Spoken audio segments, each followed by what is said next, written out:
OC. Oh, thanks for inviting me. Thanks for having me. The orange curtain. Was it everything you expected and more? Tonight, we just kind of like, it was like we was chilling and had a good, big house party. That's Absolutely. What I felt like it was like you know tonight. When everybody gets up, people get up on the stage. And, yeah, it was and cool. They're like, he is so cool. I said, oh, I'm a regular guy. Lil Jon. Yeah, I'm not the a-hole artist that everybody got to clear the stage. Nobody can be around here. Don't touch me. Don't look at me. No. Which I love that about you. I'm just a regular guy. You are absolutely. So tell me about the yo. You mean the Dave Chappelle stuff? Yeah. So tell us about that. Well, Dave ruined my life. He made it where I can't go anywhere without people screaming at me and hollering at me and chanting things at me. But it's great. Every time I'm on any kind of interview and people ask me about it, I thank Dave, honestly, because he helped me to go where music would have never taken. We did a sketch together where we was going back and forth, and it was basically improvisation, and he took it back and chopped it up and added his parts to it. But that was even amazing, to just sit there and improv with a comedy genius. People don't get those type of chances, to sit down with someone and do that, because I'm not a comedian. I think I'm funny as hell sometimes, but I'm not a comedian, and to sit there with a comedic genius and improv, and he takes it and creates something even greater than what we had when we just was messing around is amazing. So thank you, Dave, for having people scream and holler at me. All right, so your look. Let's talk about your look, because this is a guy, I did my research, because This is Liberace. Like, you have to give it up for Liberace. Like, people hate on Liberace, but Liberace has some of the most incredible jewelry and all kind of pieces ever. Like, so this is my ode to Liberace. I wanted some Liberace-esque. That's beautiful. A piece. So, that's white and, what is it, white and gold? Yeah. White and gold diamonds. Matches your teeth. Yeah, to match my teeth, exactly. You have to have an ensemble. Ladies and gentlemen, you have to have things to match. The carpet has to match the drapes. So last week I get the call and they're like, okay, you got this act coming in, you got Lil Jon, and what's this gonna be like? And and it's like, this guy, we've got a family event, and he's like, sign me up. He goes, I loved it. But I'm a father. My son is 12 years old, and we hang out all the time. I mean, he lives with me, of course. I mean, so I know I have a kid. I know how to keep it clean. It was not one curse word tonight. And I was so proud of you, too, because that was part of the contract, and I'm like, all right. And I called afterwards. I met with my group, and they said, how's this going to be? I said, this guy, he's a professional. He understands it's a family environment, and you got it done. And so I don't normally do awesome. Clean events because I'm the most cursing-esque person in the world. But, I mean, hey, sometimes we got to keep it clean, ladies and gentlemen. We made some history tonight. Here we are. We're at, the Great Park. It's the first It's a nice festival. place. It's beautiful. We got the Giant Orange Festival. It's their first initial, the inaugural event, and I wanted to do it right. I'm like, we're bringing in a Grammy Award winner. I mean, oh, wow, you did some research. Oh, yeah. I feel special. I wasn't going to slum it. It's like, let's go big. Let's, Thank you. So I got Lil Jon.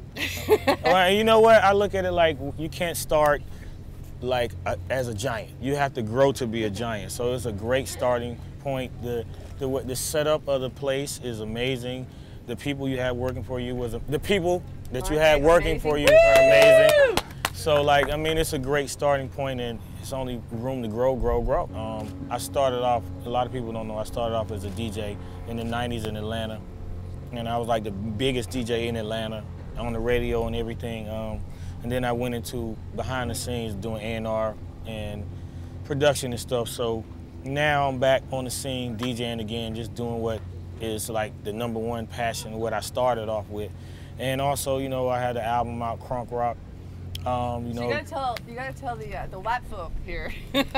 What is crunk? Because I explained it to my husband back there who... Crunk does not mean crazy and drunk. All right, so just repeat that, because as you pass that, into the Orange County... Crunk means like when you know how you crank your car up, right? Right. After you crank it up, it's crunk. It's crunk.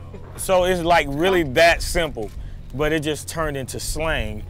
And we say crunk for meaning like getting crazy, getting off the hook, getting kind of insane. Like now the new slogan is turned up.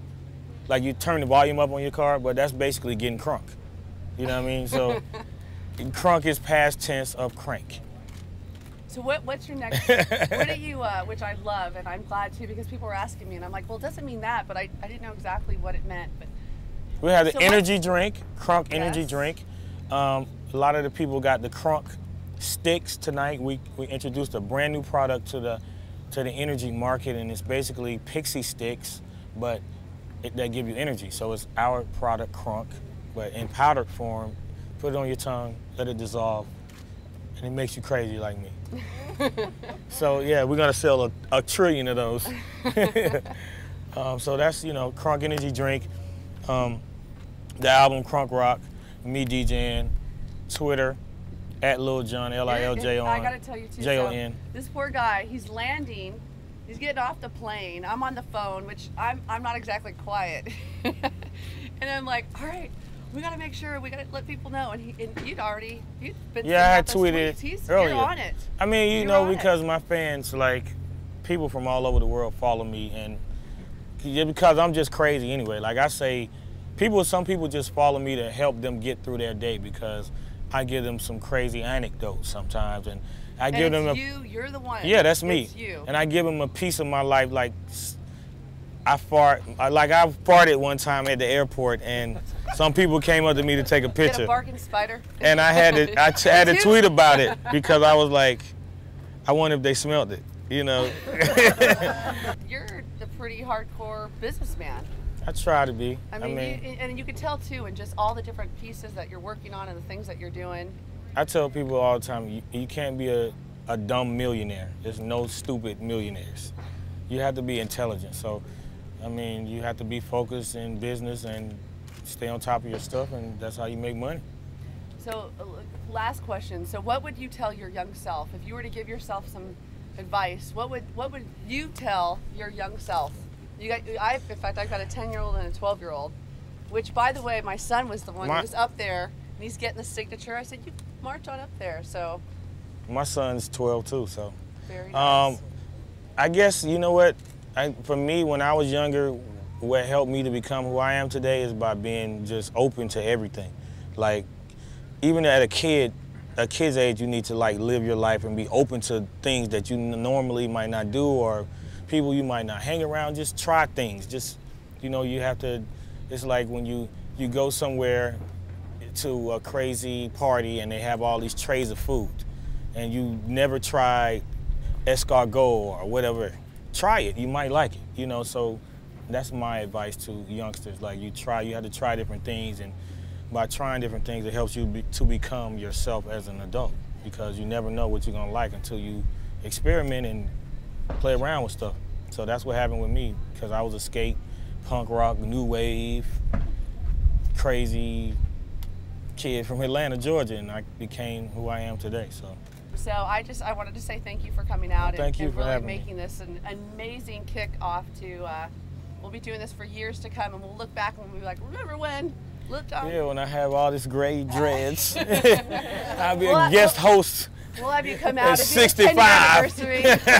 So. Your kid's gonna be running the event. We're gonna be old as hell, drinking wine and cheese. I mean, that's the Orange County way. Wine and cheese, right? Where's the cheese? No, I'm just kidding. Okay. So we got to go out with yo. You got to do your. Wouldn't be the same if I put you on the spot and. Did you really? I know. Come on. Yeah. Oh. Yeah. All right. Woo.